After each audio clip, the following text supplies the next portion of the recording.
Assalamualaikum warahmatullahi wabarakatuh. Yang terhormat Bapak Kepala SMP Negeri 2 Wiradesa, Bapak Rustam SPD. Yang saya hormati Bapak Irham SPD selaku calon guru penggerak di SMP Negeri 2 Wiradesa, Bapak Ibu guru dan juga perwakilan dari tenaga administrasi SMP Negeri 2 Wiradesa yang saya banggakan. Puji syukur Alhamdulillah, marilah kita panjatkan kehadirat Allah Subhanahu wa Ta'ala, karena pada siang hari ini kita masih diberi kesehatan agar bisa menghadiri acara sosialisasi budaya positif di SMP Negeri 2 Wiradesa oleh calon guru penggerak. Sholawat dan salam tak lupa kita sanjungkan kepada junjungan kita Nabi Agung Muhammad SAW. Semoga kita semua di sini mendapatkan syafaat beliau di yaumil qiyamah. Amin Allahumma amin. Bapak Ibu yang saya hormati, selaku pembawa acara, saya akan membacakan susunan acara pada siang hari ini. Yang pertama pembukaan. Acara yang kedua, sambutan Bapak Kepala Sekolah. Acara yang ketiga, sosialisasi budaya positif. Dilanjutkan acara yang keempat, tanya jawab. Acara yang kelima, refleksi peserta. Dan acara yang terakhir, penutup. Baiklah, untuk mempersingkat waktu, marilah kita buka acara pada siang hari ini dengan bacaan hadis basmalah. Bismillahirrahmanirrahim. Semoga dengan bacaan basmalah tadi acara dapat berjalan dengan lancar. Amin. Bapak Ibu, dilanjutkan acara yang berikutnya, yaitu sambutan dari Bapak Kepala SMP Negeri 2 Wiradesa kepada Bapak Rustam SPD. Dipersilakan. Bismillahirrahmanirrahim. Assalamualaikum warahmatullahi wabarakatuh. Yang saya hormati Bapak Ibu Guru dan Tas, yang saya hormati Bapak Irham SPD selaku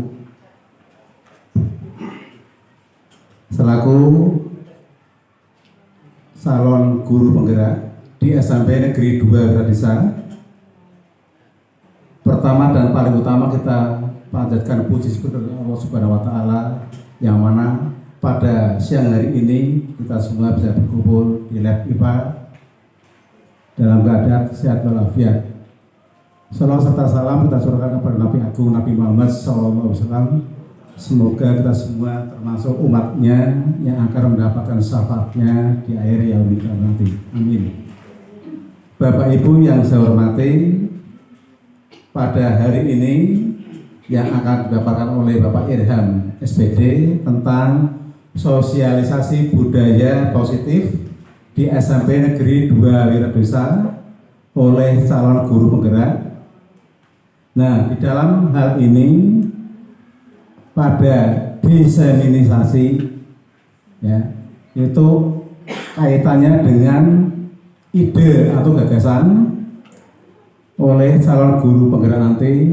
Semoga di dalam penyampaian sosialisasi ini oleh Bapak Irham SPD, semoga bisa berjalan dengan lancar, tertib, dan aman. Kemudian Bapak Ibu yang saya hormati, terkait dengan calon penggerak ini, calon guru penggerak, saya mohon Bapak Ibu guru semuanya dan Tas untuk mengikuti apa-apa yang diberikan oleh Bapak Irham SPD. Semoga untuk calon guru penggerak ini, alhamdulillah di SMP Negeri 2 Wiradesa ini sudah netas, ya, Bapak Irham sudah tercatat sebagai guru penggerak, ya. Kemarin sudah liku-liku, ya, karena yang pertama itu mendaftarkan diri, kemudian melalui tes, wawancara, dan lolos sebagai guru penggerak, calon guru penggerak. Nah, saya mohon Bapak Ibu guru ini untuk ke depan mencalonkan diri sebagai calon guru penggerak minimal 5 orang Bapak Ibu. Saya mohon supaya nantinya di SMP Negeri 2 Wiradesa ini ada 6 calon guru penggerak mengikuti dengan Bapak Irham. Semoga untuk pendaftaran nanti saya mohon Bapak Ibu harus mendaftarkan minimal 5 ya Bapak Ibu ya. Monggo siapa saja yang akan mendaftar sampai akhir tanggal 30 September 2022. Dan saya mohon untuk mengikuti jalannya sosialisasi budaya positif yang akan dibawakan oleh Bapak Irham SPD. Cukup sekian dari saya karena waktunya sudah siang. Saya akhiri, bila taufiq hidayah. Wassalamualaikum warahmatullahi wabarakatuh. Terima kasih kami sampaikan kepada beliau Bapak Rustam SPD atas sambutannya. Dilanjutkan acara berikutnya yaitu acara inti sosialisasi budaya positif oleh calon guru penggerak SMP Negeri 2 Wiradesa. Kepada beliau Bapak Irham SPD dipersilakan.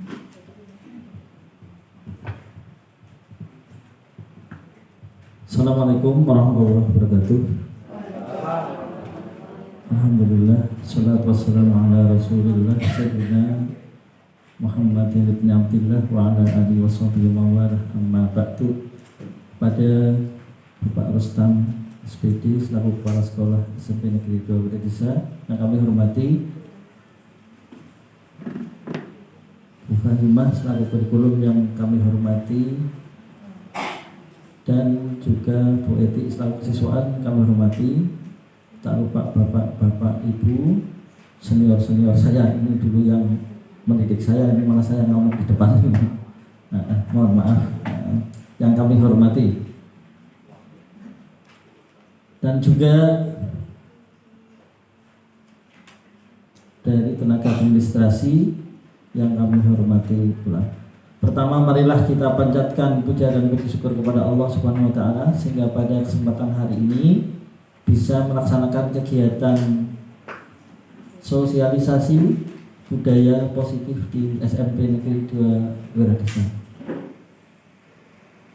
Mudah-mudahan sosialisasi ini bermanfaat bagi saya khususnya dan Bapak Ibu semua. Kedua, kalinya sholawat beserta salam semoga tetap tercurah kepada junjungan kita Nabi Muhammad SAW yang kita harapkan syafaatnya besok di hari kiamat. Amin. Bapak Ibu yang kami hormati, yang pertama izinkan saya menyampaikan ini Bapak Ibu,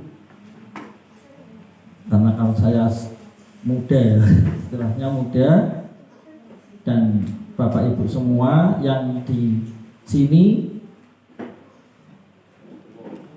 jauh lebih pintar, jauh lebih pintar ya, bahwa guru penggerak ini harus melaksanakan yang namanya ini sosialisasi atau diseminasi atau diseminasi ya, menularkan ke teman sejawat. Teman sejawat ini berarti kan warga sekolah.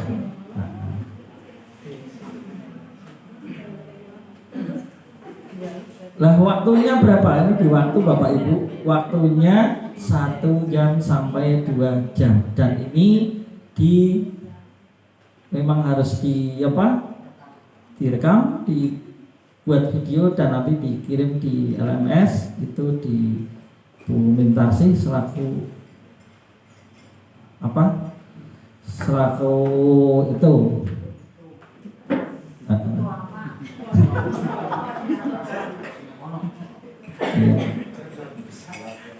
yang dari LPMP Bapak Ibu ya, fasilitator ya, selaku fasilitator yang dari Semarang ya. Kalau yang di kajian itu Pak Haryadi, namanya guru praktik ya. Oke. Untuk awalan ini salam guru penggerak itu, ini salam bahagia ya. Salam bahagia. Oh, ini ada fotonya ya Bapak Ibu. Foto dengan Pak Por dulu, dengan Pak Aris. Iya. Foto saya, pakaiannya lorek zebra, iya. Oke. Iya, enggak Aris. Punyanya yang bagus itu. Dua ini itu. Oke. Kemudian, ini kesepakatannya ya Bapak Ibu ya. Ini hadir seutuhnya, hadir seutuhnya. Jadi mohon nanti hadir seutuhnya sampai sesi ini berakhir. Hargai waktu bersama. Hargai waktu bersama.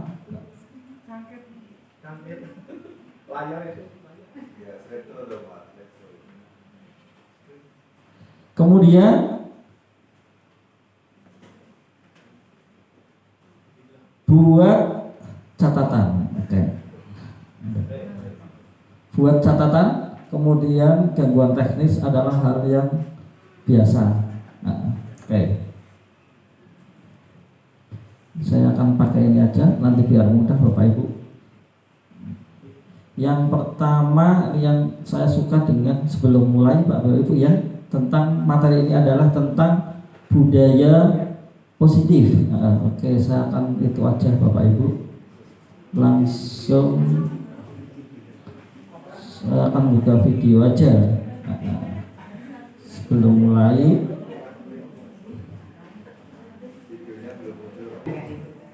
kita lihat video anak ini Bapak Ibu ya, untuk mulai pembelajaran.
Oke Bapak Ibu, itu video, sekilas video tentang motivator ya, motivator terbaik, malah terbaik itu seorang anak kecil,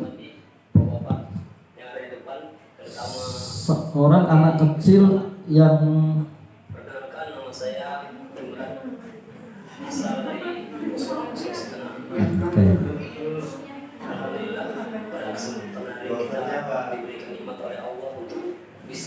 seorang anak kecil yang tidak kuat mendorong pohon yang besar. Pohon yang besar menghambati apa? Tumbang menghambat jalan. Betapa sulitnya anak kecil sampai bisa. Kenapa? Karena dengan motivasi anak itu memberi teladan, memberi contoh, sehingga yang lainnya ikut. Nah, harapan kita di sekolah ini juga begitu ya. Kalau ada satu yang baik, ya yang lain juga mengikuti. Itu kalau itu bisa terjadi itu bagus ya. Itu kadang padahal anak kecil itu kan jelas tidak kuat, tapi nyatanya pohon itu bisa tersingkir dengan motivasi. Oke. Kemudian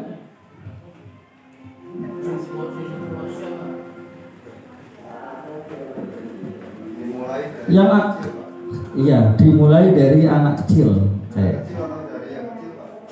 Mulai dari anak kecil itu sebagai contoh ya. Itu kalau kita itu berarti kita salah satu orang, apalagi kalau lebih dari satu ya. Kalau satu saja memberi contoh yang baik, kemudian ditiru temannya, insya Allah sekolah ini akan bebas dari hambatan-hambatan yang akan lancar dan baik. Begitu Bapak Ibu. Kemudian ini untuk latar belakang. Untuk latar belakang dari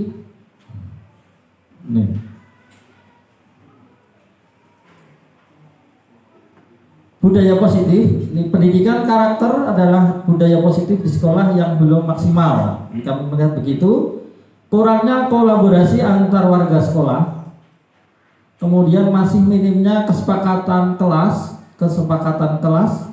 tentang aturan yang berlaku yang diterapkan di sekolah, menjadikan kurangnya keberhasilan sekolah dalam menelurkan murid yang berkarakter baik yang berprofil pelajar Pancasila.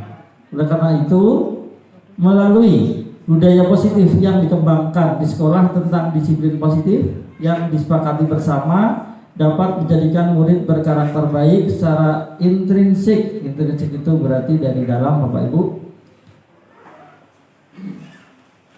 Intrinsik dari murid sendiri tanpa selalu dari orang lain. Jika kebiasaan positif ini sudah membudaya, maka nilai-nilai karakter yang diharapkan akan terbentuk pada murid secara maksimal dalam membangun hubungan kerjasama yang baik antara murid, pendidik, serta tenaga kependidikan. Jadi kolaborasi antara pendidik dan tenaga kependidikan juga murid merupakan tanggung jawab bersama, dapat menumbuhkan rasa aman dan nyaman. Jadi sekolah ini harus aman dan nyaman, dan menumbuhkan kesadaran dari diri murid terhadap budaya positif. Kita berbicara pada murid, Bapak Ibu ya. Kita yang terpenting adalah murid. Memaksimalkan potensi murid adalah tanggung jawab seorang pendidik dalam mendidik putra-putrinya di sekolah. Oleh karena itu, marilah kita beri tauladan yang baik untuk murid-murid kita, terutama dalam berkarakter budaya positif di sekolah. Seperti tadi itu, ya, anak apa itu? Tadi dilatih membuat karya ya. Nah, itu kan termasuk berpihak pada murid ya. Kemudian tujuan melalui disiplin positif dan keyakinan kelas, kesepakatan kelas dapat terwujud budaya positif di sekolah. Berarti sekolah tidak hanya mengatur ya, tapi juga disepakati oleh siswa. Berarti tidak searah. Oke. Tolak ukur, murid dan guru dapat membuat kesepakatan. Di sini sudah apa belum Bapak Ibu? Mungkin kalau saya sudah tapi ditulis di buku ya. Itu kan kesepakatan itu harus ada. Murid dan guru dapat mentaati aturan yang sudah disepakati bersama dengan penuh komitmen dan tanggung jawab. Murid dan guru toleran dan saling menghormati. Murid dan guru saling menghormati, peduli pada diri sendiri dan peduli lingkungan. Semua warga sekolah menerapkan disiplin positif di lingkungan sekolah. Kalau semua warga sekolah bicara ini, berarti dari guru, kemudian tenaga tas ya, guru, tas, dan murid. Oke.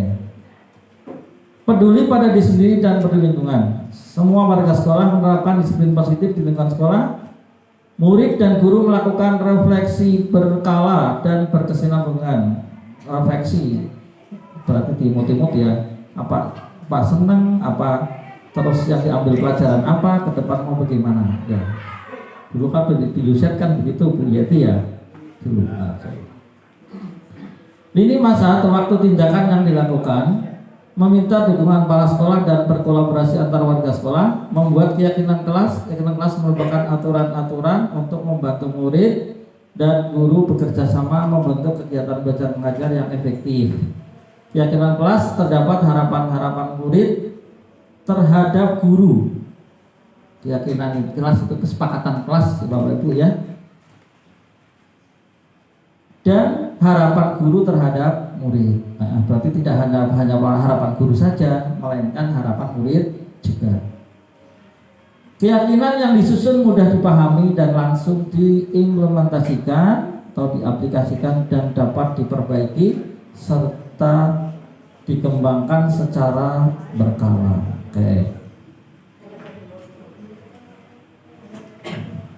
Nah, ini Bapak Ibu, motivasi perilaku manusia. Oke, motivasi perilaku manusia. Mari kita tanyakan ke diri kita, ke saya sendiri Bapak Ibu, bagaimana kita berperilaku? Mengapa kita melakukan segala sesuatu? Apakah kita melakukan sesuatu karena adanya dorongan dan dari lingkungan, atau ada dorongan yang lain? Terkadang kita melakukan sesuatu karena menghindari rasa sakit atau ketidaknyamanan, keterpaksaan Bapak Ibu.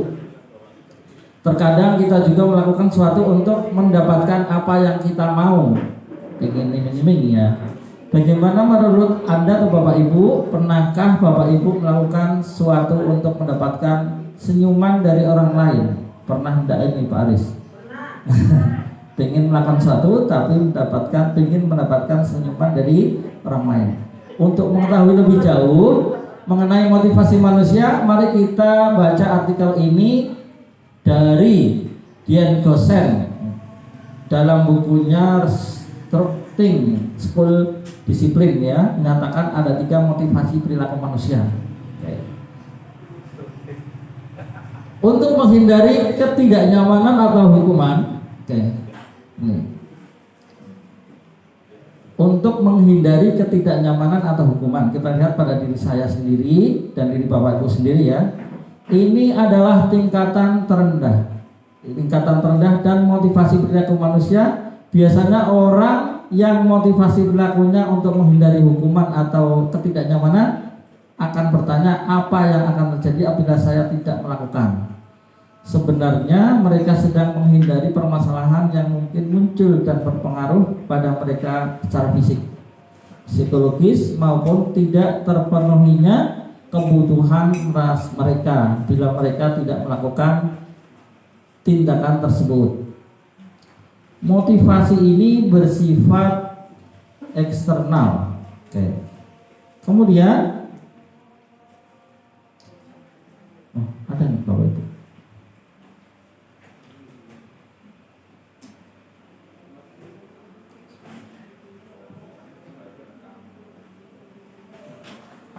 Video ini ya, ini karena tadi sudah ke restitusi Bapak Ibu ya.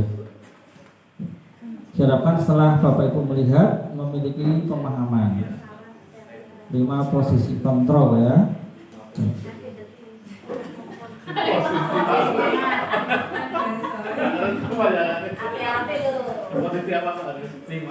Langsung lari pulang.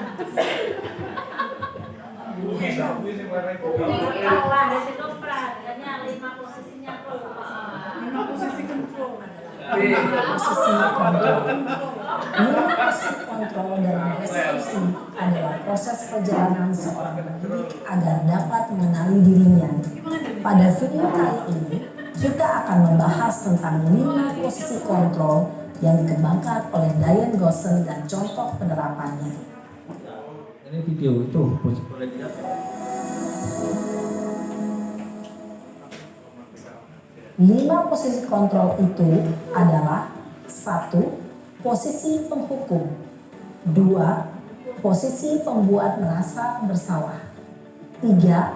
Posisi teman, 4. Posisi pemantau atau monitor, dan 5. Posisi manajer. Untuk lebih memahami kelima posisi tersebut, mari kita saksikan kasus Naren yang terlambat hadir 20 menit di sekolah dan melihat bagaimana kelima posisi kontrol dalam menghadapi masalah tersebut.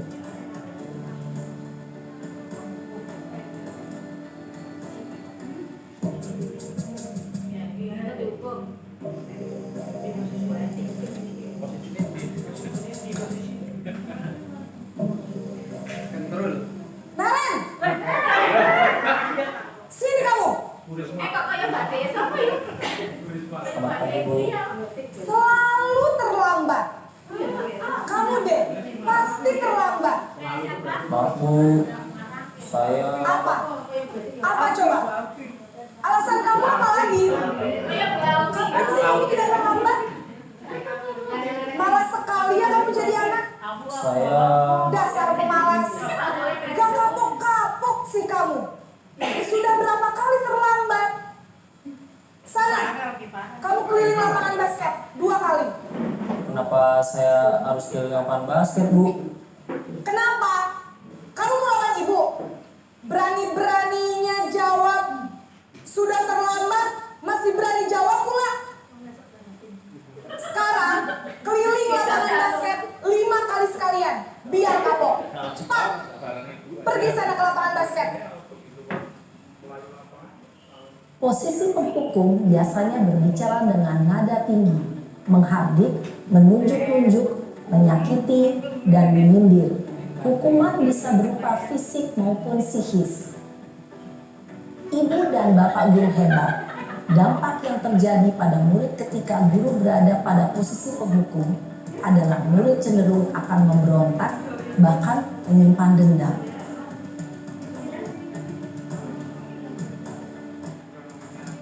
Yang satu bisa memberontak dan menyimpan dendam, Bapak Ibu ya, jangan dilakukan.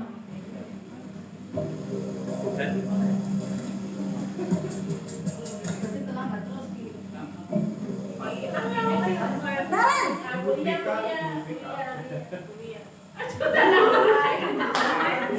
Bu, Naren. Kamu kenapa terlambat lagi, nak? Ya Tuhan, Naren. Kamu senang ya bikin ibu susah ya? Kalau kamu terlambat lagi, nanti ibu yang ditegur bapak kepala sekolah, nak. Bisa menghina kamu. Duh, gimana ini? maaf, Bu. Duh, Gusti Naren. Kamu suka ya kalau ibu ditegur bapak kepala sekolah? Terus, sekarang ibu harus tulis apa ini di buku absen? Ini kamu sudah sering terlambat loh. Ibu harus apa coba? Maaf, Bu. Maaf sekali. Ya sudah, lain kali jangan bikin ibu susah lagi ya, nak ya. Ibu tidak akan kuat lagi kalau kamu begini terus. Bisa jantungan kalau ibu ditegur kepala sekolah. Harus cepat terus. Maaf ya, Bu. Maaf sekali. Posisi pembuat rasa bersalah berbicara dengan nada tenang, cenderung lembut. Namun kata-kata yang diutarakan membuat murid merasa menjadi orang yang gagal. Memandang buruk dirinya sendiri, merasa tidak berharga, dan tidak sanggup membahagiakan orang lain. Ketika guru mengambil posisi pembuat rasa bersalah, murid akan menganggap dirinya yang bersalah dan ia akan menyimpan emosi negatif tersebut di dalam dirinya. Nggak boleh membuat orang rendah diri, Bapak Ibu ya. Maaf.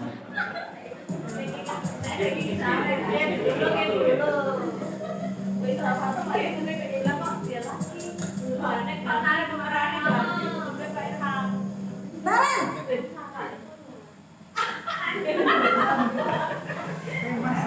Kenapa, Bu? Wah, sudah jam berapa ini, nak? Terlambat lagi ya sayang. Iya, Bu. Habis ibu saya lupa bangunkan saya, Bu. Kamu malah menyalahkan ibu kamu. Kamu bukannya anak yang larinya paling kencang. Kok terlambat sih? Iya, Bu. Saya memang terlambat bangun tadi. Jadi biarpun saya lari kencang, tetap gak kekejar, Bu. Ya sudah sana. Nanti lain kali larinya lebih kencang lagi ya. Biar gak terlambat lagi. Bikin seneng ibu. Demi ibu. Bisa kan? Bisa lah Bu. Ya sudah, sana masuk kelas. Ibu beresin urusan absen kamu. Kamu ini ada-ada saja. Dalam posisi teman, guru berbicara dengan nada suara ramah, akrab, cenderung bersenda gurau untuk menjaga suasana tetap santai. Murid akan merasa senang, aman, dan akrab dengan guru. Identitas yang tercipta adalah identitas sukses atau berhasil. Namun, perlu diingat, karena ini masih dorongan eksternal, maka ada faktor ketergantungan dari murid kepada orang tertentu. Di sini, guru absennya, sehingga di lain waktu, murid bisa berperilaku baik, namun hanya kepada orang-orang tertentu saja.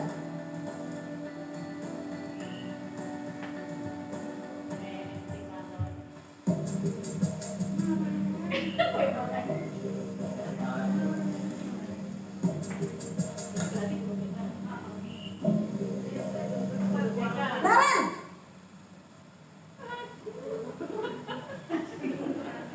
Selamat pagi Bu. Naren, apa peraturan sekolah kita tentang jam berapa kita harus masuk sekolah, nak? Kita harus di sekolah jam 7 Bu. Iya betul, sekarang sudah jam 7.20. Naren sudah tahu konsekuensinya jika terlambat hadir. Paham Bu. Saya harus tinggal kelas pas jam istirahat selama 20 menit. Iya benar, konsekuensinya demikian. Jadi nanti jam 9.30 pas istirahat, kamu harus tinggal di kelas, kerjakan tugas tambahan untuk ketertinggalan kamu, ya? Baik Bu. Posisi pemantau mengandalkan penghitungan atau data untuk mengontrol murid. Guru mengarahkan murid berdasarkan peraturan dan konsekuensi. Seorang pemantau menunjukkan bahasa tubuh dan ekspresi wajah yang datar dan cenderung formal. Terlibat sepenuhnya mandiri Bapak Bu. Yang terakhir yang bagus ya, yaitu posisi.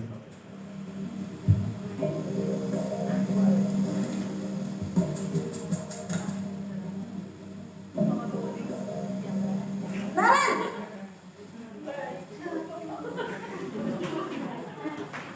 Selamat pagi Bu. Selamat pagi, Naren. Maaf Bu, saya terlambat. Iya, sekolah masuknya jam 7, sekarang sudah jam 7.20. Jadi sekarang bagaimana ini, Naren? Maaf Bu, saya lupa setel alarm saya semalam. Baiklah, menurut kamu, keyakinan sekolah yang mana yang perlu kamu tingkatkan? Menghargai diri sendiri dan orang lain mungkin ya Bu. Setuju. Jadi, apakah Naren meyakini prinsip saling menghormati tersebut? Iya Bu, saya meyakininya. Apakah Naren bersedia memperbaiki masalah keterlambatan ini? Bersedia Bu. Bagaimana kamu akan perbaiki masalah keterlambatan ini? Saya akan coba untuk tidak lupa menyetel alarm saya Bu. Baik, kalau Naren lupa menyetel alarm di rumah, ada orang yang kira-kira bisa bantu mengingatkan tidak? Ada Bu, kakak saya, Kak Emma. Ada lagi selain Kak Emma? Selain Kak Emma, ada ibu saya. Baik, jadi yang mengingatkan Naren adalah Kak Emma dan ibu kamu ya? Kira-kira akan mulai setel alarm kapan nih, Naren? Setelah pulang sekolah, akan segera saya lakukan. Baik, jadi Naren akan setel alarm untuk bangun besok pagi dan akan diingatkan oleh kakak dan ibunda Naren ya. Ada lagi yang mungkin perlu dilakukan, Naren, agar tidak terlambat bangun lagi? Tidak ada Bu. Baik, Naren, terima kasih untuk kerjasama kamu. Sekarang kamu perlu kembali ke kelas untuk belajar. Baik Bu, terima kasih.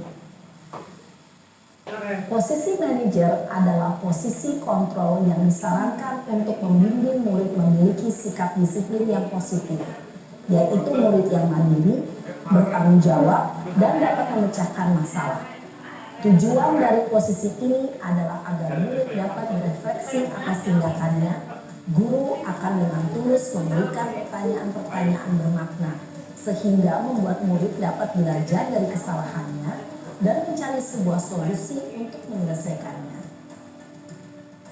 Ibu dan Bapak guru hebat, Nah, cukup ya. kira-kira posisi mana yang paling ideal? Posisi mana yang dapat menunjang motivasi intrinsik murid? Ya, tentu posisi manajer. Posisi ini memang posisi ideal yang ingin dituju setiap pendidik. Pada posisi inilah, guru dapat menerapkan disiplin positif yang berpihak pada murid, yang memerdekakan murid. Perjalanan seorang pendidik tentunya tidak mudah untuk sampai pada posisi seorang manajer. Namun, tujuan kita pasti, yaitu menciptakan murid-murid yang mandiri, merdeka, dan bertanggung jawab. Semoga penggambaran 5 posisi kontrol yang telah diperlihatkan ini dapat menjadi ajang refleksi bagi kita semua, agar dapat terus mengasah dan menerapkan disiplin positif yang memerdekakan murid. Mari terus berlatih dan bersemangat. Selamat menerapkan. Salam dan bahagia. Iya, iya. Oke Bapak Ibu. Nah, tadi ada 5 posisi kontrol ya. Sing paling galak sing pertama ya. Dan yang paling bagus adalah yang terakhir, posisi manajer. Ini kalau apa?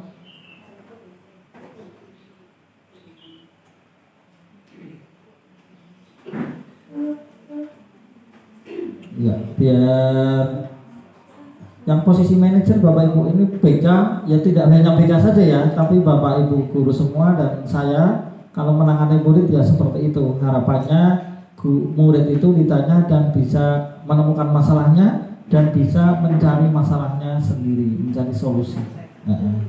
Begitu Bapak Ibu.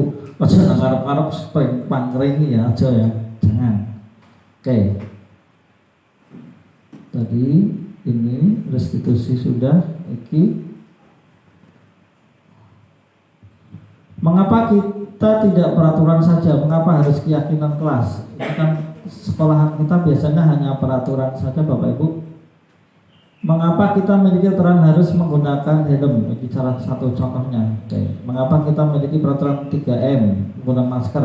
Mengapa kita memiliki peraturan harus datang tepat waktu? Ya, seyogyanya bisa kesepakatan kelas. Ini budaya positif, ini dari peraturan kelas, membentuk keyakinan kelas, lingkungan positif, dan budaya positif. Budaya positif kebiasaan baik Bapak Ibu ya. Oke, ini contoh-contoh kesepakatan kelas ya. Kami guru dan murid saling menyayangi. Nah, itu disepakati. Nah, coba BK rono gawe aturan terus muridnya orang apa? Nah, berarti BK tata tertib sekolah ya ada, tapi kesepakatan yang di kelas itu juga ada Bapak Ibu. Nah, berarti harapan murid dan guru biar ada, biar balan ya, imbang. Oke. Terus saya lanjut.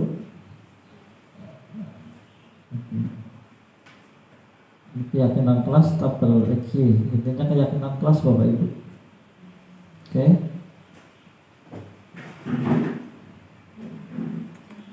Sama ini. Ini keyakinan ini datang tepat waktu, menyapamu teman dan guru setiap hari, ini sering hadir terang, yang sering hadir tempat. Tidak tampak seperti ini. Oke. Ini aja Bapak Ibu. Prosedur pembentukan keyakinan sekolah atau kelas atau kesepakatan ya, prosedurnya mempersilahkan warga sekolah atau murid di kelas itu untuk bercurah pendapat, kata Bu Isrofatul, brainstorming ya, bercurah pendapat, bercurah ide, brainstorming Bu, tentang peraturan yang perlu disepakati di kelas. Mencatat semua masukan para murid atau warga sekolah di papan tulis atau di kertas besar atau poster ya, di mana semua anggota kelas bisa melihat hasil curah pendapat, itu dicatat. Kemudian susunlah keyakinan kelas atau kesepakatan kelas, prosedur pembentukan keyakinan kelas, gantilah kalimat-kalimat dalam bentuk negatif menjadi positif. Contoh kalimat negatif ini, jangan berlari di kelas atau koridor, jalan, maksudnya jalan itu ya koridor ya. Kalimat positifnya berjalanlah di kelas atau koridor. Nah, berarti gunakan kata-kata yang positif ya. Jangan kata-kata jangan. Nah, wedi ya. Nah. Tinjau kembali daftar curah pendapat yang sudah dicatat. Anda mungkin akan mendapati bahwa pernyataan yang tertulis di sana masih banyak yang berupa peraturan selanjutnya. Ajak warga sekolah, murid untuk menemukan nilai kebajikan atau kebaikan yang dituju dari peraturan tersebut. Berjalan di kelas, dengarkan guru, datanglah tepat waktu, berada di ini. Yaitu yang ini saling menghormati atau nilai kebajikan. Keyakinanlah yang dimasukkan dalam daftar untuk disepakati. Jadi disepakati Bapak Ibu. Kalau kita hanya membuat saja itu namanya searah. Nah, yang baik itu kesepakatan.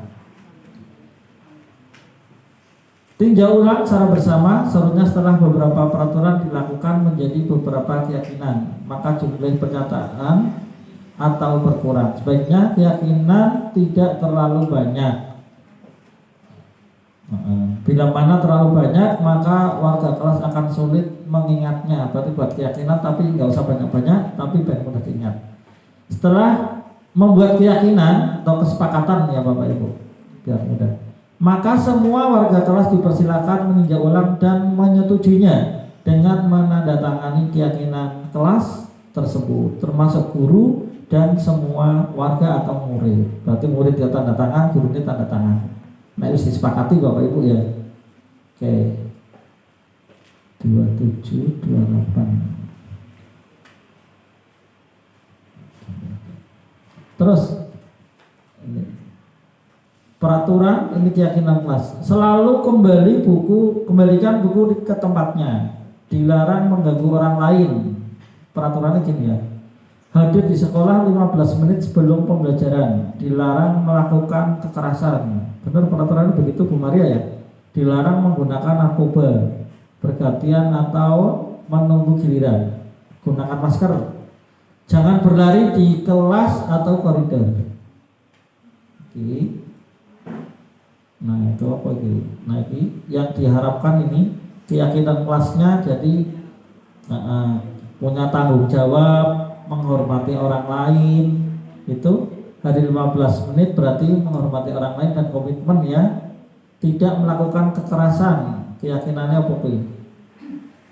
Keselamatan, menghormati orang lain berarti nek wong kuwi orang menghormati orang lain dan tidak membuat keselamatan ya. Dilarang menggunakan narkoba. Pikirannya itu berarti keyakinan kelasnya apa? Kesehatan ya. Bergantian atau menunggu giliran, menghormati atau bersabar, keyakinan.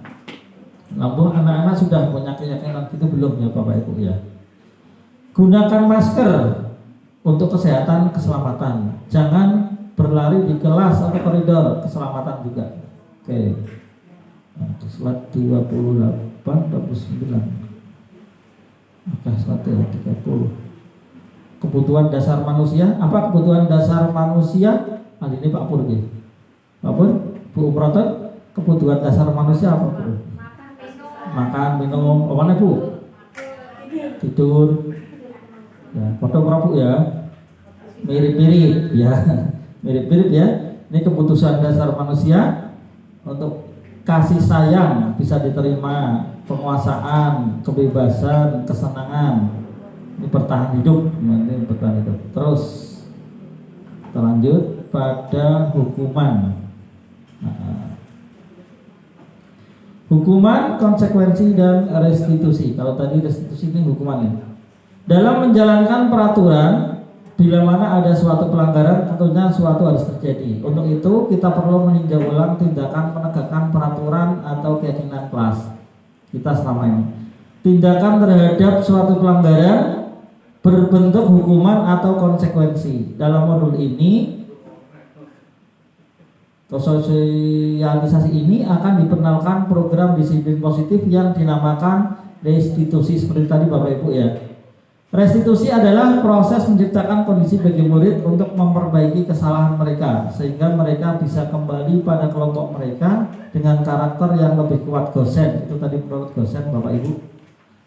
Dan bisa memperbaiki kesalahan. Itu restitusi, cuma hukum notok ya. Mengajarkan murid untuk mencari solusi mereka dan membantu murid berpikir tentang orang seperti apa yang diinginkan dan bagaimana mereka harus memperlakukan orang lain. Handsome, jangan masih menurut Bu Yeti, Bu Yeti. Nah, Bu Yeti ya. Bu Yeti berbahasa Inggris sih pantas Bu Yeti buat ini S2. Oke. Terus sebelum kita membahas tentang restitusi, kita perlu bertanya dulu, adakah perbedaan antara hukuman dan konsekuensi, Bapak Ibu? Hukuman, konsekuensi, bila berbeda bagaimana perbedaannya ini? Konsekuensi dan restitusi ini sendiri. Bila kita melihat bagian ini, kata disiplin tanpa tambahan kata positif di belakangnya, sesungguhnya sudah merupakan identitas sukses dan hukuman. Oke.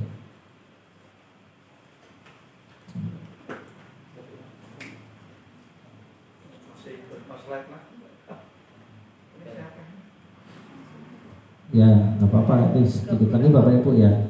Nah ini Bapak Ibu mencatat 100 kali di dalam buku kalimat. Ayo, ini apa Pak Bu? Hukuman atau konsekuensi? Lari mengelilingi lapangan. Hukuman. Murid diminta untuk push up 15 kali. Apa Bu? Hukuman. Menggantikan kertas. Betul jawabannya Bapak Ibu ya. Membersihkan tumpahan air, meminta murid tidak mengenakan sepatu, lari mengelilingi lapangan. Nah, kita jawab Bapak Ibu. Nah, itu Bapak Ibu ya. Ada yang hukuman, ada yang konsekuensi. Nah, itu aja hukuman Bapak Ibu. Oke. Sedikit. Hukuman itu sesuatu yang menyakitkan. Kalau konsekuensi, sesuatu yang harus terjadi. Membuat anak sakit, membuat anak merasa tidak nyaman dalam jangka waktu pendek ini. Konsekuensi itu bagus. Anak membenci kedisiplinan, hukuman. Anak menghargai disiplin. Paksaan, stimulus, tanggapan ya. Mendorong anak menyakiti diri sendiri itu hukuman. Mendorong anak agar mudah menyesuaikan diri. Konsep diri yang buruk, hukuman itu. Konsep diri yang baik, konsekuensi. Anak belajar untuk menyembunyikan kesalahan. Anak belajar untuk mematuhi peraturan. Beda Bapak Ibu ya antara hukuman dan konsekuensi. Oke. Saya akan ini sudah Bapak Ibu ya. Tadi hukuman, konsekuensi dan restitusi. Kalau restitusi itu yang tadi Bapak Ibu, yang seperti video tadi. Saya akan mencoba besok. Oke.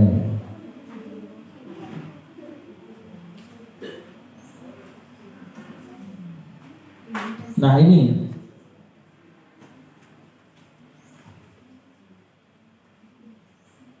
Alfi Kon ya, Kohn ya, oke. Dalam bukunya ini mengungkapkan baik penghargaan maupun hukuman adalah cara-cara mengontrol perilaku seorang yang menghancurkan potensi pembelajaran. Bapak Ibu tadi jawab apa di awal? Ayo, masih ingat Bapak Ibu? Penghargaan baik penghargaan maupun hukuman adalah cara-cara mengontrol perilaku seorang yang menghancurkan potensi untuk pembelajaran yang sesungguhnya. Menurut Kohn ini, cara ideal tindakan belajar itu sendiri adalah penghargaan sesungguhnya. Ini menurut Kohn. Selanjutnya juga mengemukakan beberapa pernyataan dari hasil pengamatan selama ini tentang tindakan memberikan penghargaan yang nilainya sama dengan menghukum seorang. Ini ternyata hukuman dan penghargaan sama-sama nggak baik ini, ya menurut Kohn ini sama-sama menghancurkan potensi untuk belajar. Ini contohnya nih. Sedikit lagi Bapak Ibu ya. Pengaruh jangka pendek dan jangka panjang. Penghargaan efektif jika menginginkan seorang melakukan sesuatu yang kita inginkan dalam jangka waktu pendek. Jika kita menggunakan penghargaan lagi, maka orang tersebut akan bergantung pada penghargaan terus. Nah, berarti ojo ya. Oke. Kemudian penghargaan tidak efektif. Penghargaan ternyata tidak efektif. Ini kalau dimaaf Bapak Ibu, jangan Bapak Ibu. Kurang berapa Bu Imah? Cukup ya. Oh, sudah cukup. Ini biar sampai ini Bapak Ibu ya. Penghargaan tidak efektif. Suatu penghargaan, suatu benda yang diinginkan yang dibuat dengan persyaratan hanya jika Anda melakukan hal ini, berarti tidak efektif. Maka Anda akan mendapatkan penghargaan yang diinginkan. Jadi penghargaan terus, tidak akhirnya senangnya hadiah terus Bapak Ibu. Kemudian penghargaan merusak hubungan. Jika seorang diberi penghargaan atau dipuji di depan orang banyak, oh Bu Yeti ini kerjanya bagus, nggak seperti yang lain, misalnya. Oh Bu Yeti, ini nggak boleh ya, karena akan merusak hubungan. Ketika seorang diberi penghargaan atau dipuji di depan orang banyak, maka orang lain akan merasa iri. Demikian juga pada siswa ya, pada murid Bapak Ibu, pada murid nggak boleh begitu. Dan sebagian dari mereka akan tidak menyukai orang yang diberikan penghargaan tersebut. Itu menurut kawan Bapak Ibu.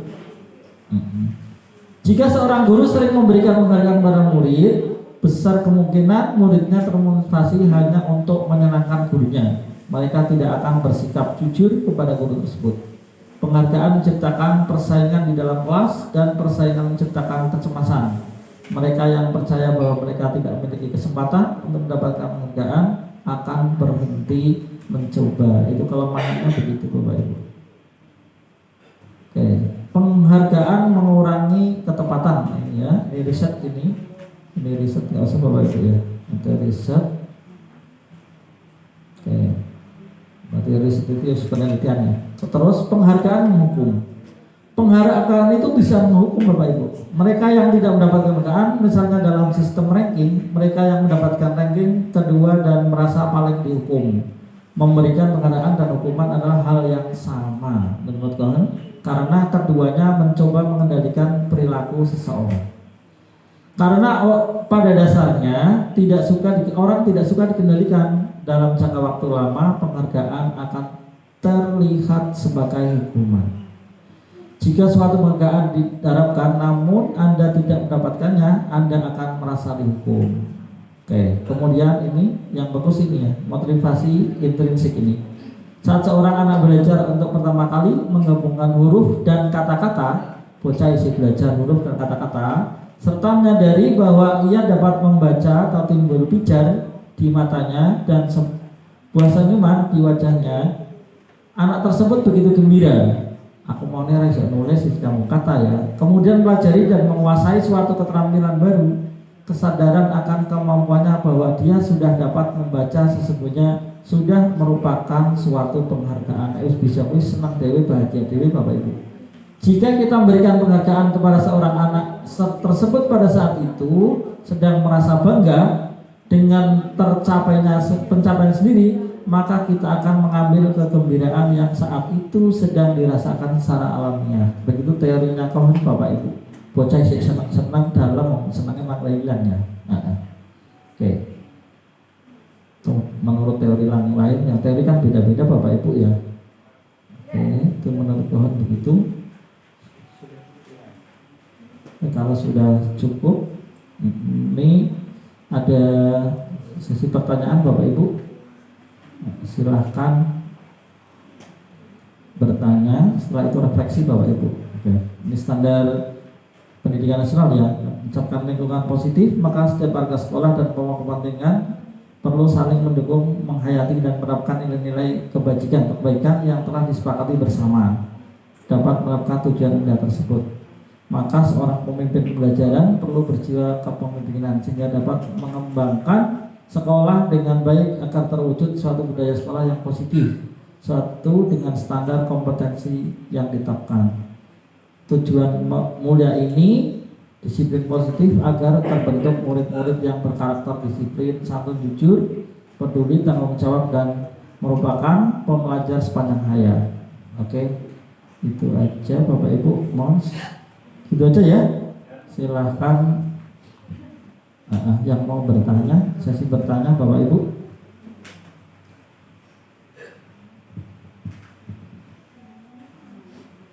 Terima kasih kami sampaikan kepada Bapak Irham atas paparannya mengenai budaya positif, dan kita tadi sudah mendengarkan materi yang begitu panjang dan lebar ya Bapak Ibu ya, mulai dari motivasi perilaku manusia, kontrol diri sampai posisi kontrol tadi sudah disampaikan oleh Pak Irham. Monggo barangkali ada yang ingin ditanyakan. Pak Hadi. Oh, saya suruh tanya, oke. Oke. Makasih. Monggo Pak Hadi disampaikan. Enggak usah. Ya, Enggak usah. sudah kelihatan tadi.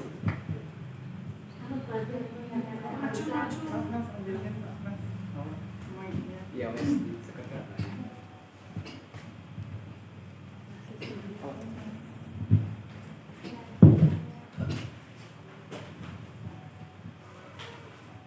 Makasih Pak Irham waktu yang diberikan oleh Bapak. Kira-kira manfaatnya bagi kita ini apa Pak? Sosialisasi ini untuk mendukung kita agar bisa bekerja lebih baik lagi Pak. Makasih Pak, itu aja Pak.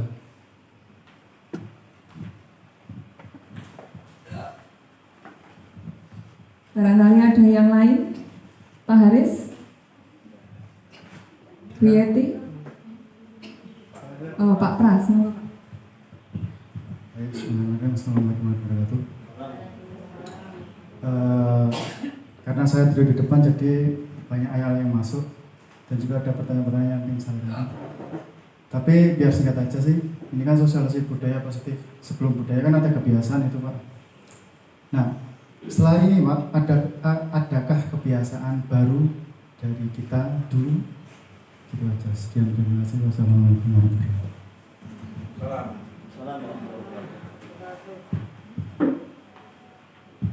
Mas Fatul mau bertanya atau tidak? Tidak? Bu Lulu?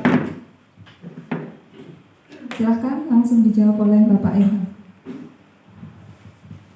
Terima kasih. Yang pertama pertanyaan dari Bapak Hadinoto SPD ya, tentang manfaat sosialisasi ini dan bagaimana tindak lanjutnya. Sosialisasi ini diharapkan semua warga sekolah, murid, guru, dan tenaga administrasi sekolah itu untuk melakukan hal-hal yang positif yang berdasarkan menggunakan kesepakatan, tidak hanya aturan saja ya, berarti harus berkoordinasi, dan harapannya bisa melakukan dengan pengaruh dari dalam diri sendiri, intrinsik ya, dari intrinsik, tidak terpengaruh dari luar tapi terpengaruh dari dalam diri sendiri. Itu harapan ideal. Kalau siswa sudah bisa begitu intrinsik, kemudian guru begitu, dan tenaga administrasi sekolah sudah begitu, maka sekolah ini akan menjadi sekolah yang ideal, yang akan bisa menelurkan murid-murid yang berkarakter baik. Begitu Pak Hadi ya, itu jawaban dari saya Pak Hadi. Selanjutnya dari Pak Prastio, dari Pak Prastio, kebiasaan baru apa nanti yang akan kita lakukan? Kebiasaan baru yang kita lakukan, hal yang positif adalah kita membuat kesepakatan kelas untuk menjadikan keyakinan kelas, ya, atau kesepakatan kelas ya Bapak Ibu. Kesepakatan kelas itu ditulis di kertas, kemudian disepakati dan nggak usah banyak-banyak, ditandatangani oleh murid dan guru. Misalnya datang tepat waktu, misalnya pas jam mengajar harus mengajar, misalnya jam mengajar. Kalau murid bertanya, guru harus menjawab, bisa menjawab, itu termasuk kesepakatan, dan itu Harapannya begitu Bapak Ibu. Jadi tidak ada istilahnya hanya kemauan guru, tapi keinginan murid juga tersampaikan. Begitu. Dan nanti ditandatangani, mudah-mudahan bisa ya dimulai dari satu ya. Kalau langsung bisa enggak?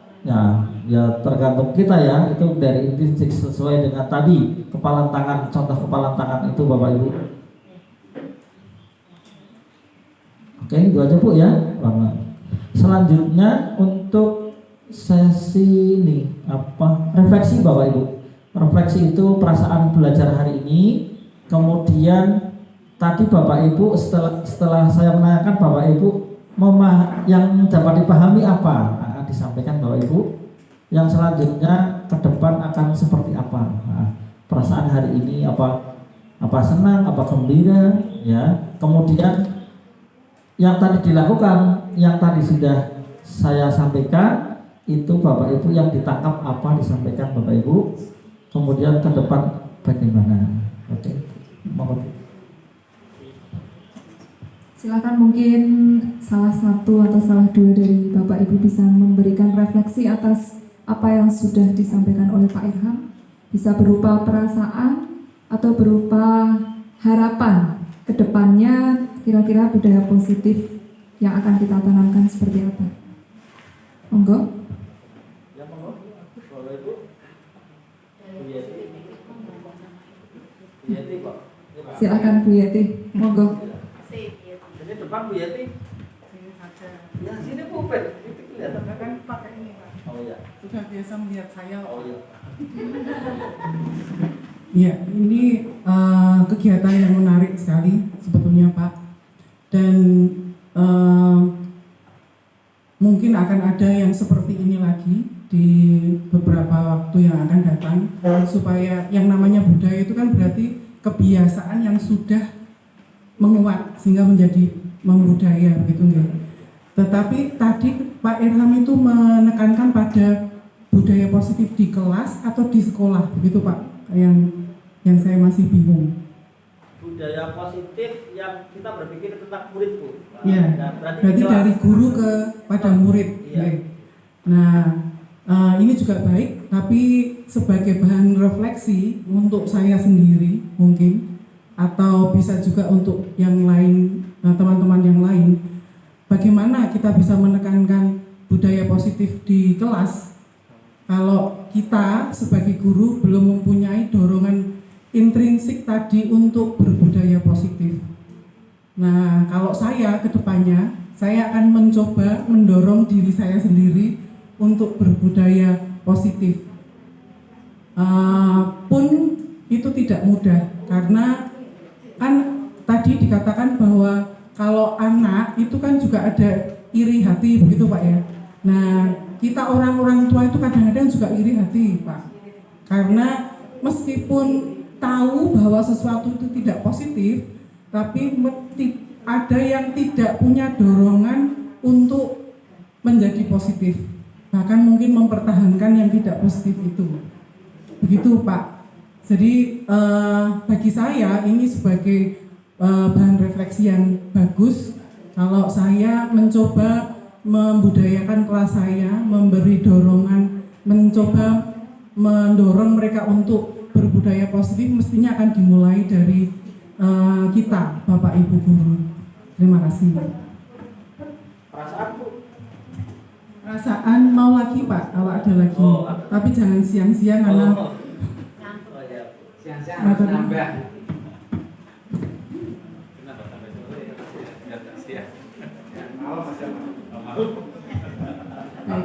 Terima kasih Bu Yeti atas refleksi yang sudah diberikan.